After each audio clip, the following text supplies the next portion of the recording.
por necesidade, e o monte tiña riqueza, iniciou un proceso para reclamar a administración a titularidade do monte.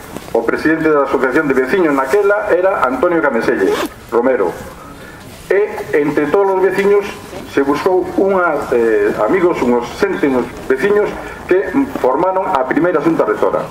O primer presidente foi Paco Carrera, Francisco Carrera Cabaleiro.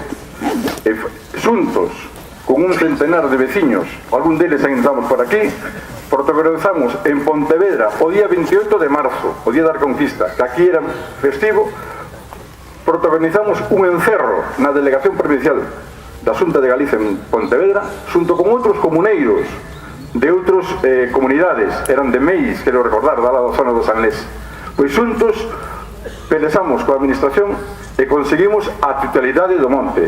En xullo do 89, a Xunta Provincial reconoceu que o monte era parroquial, era veciñal, era titularidade de Cabral. Ben.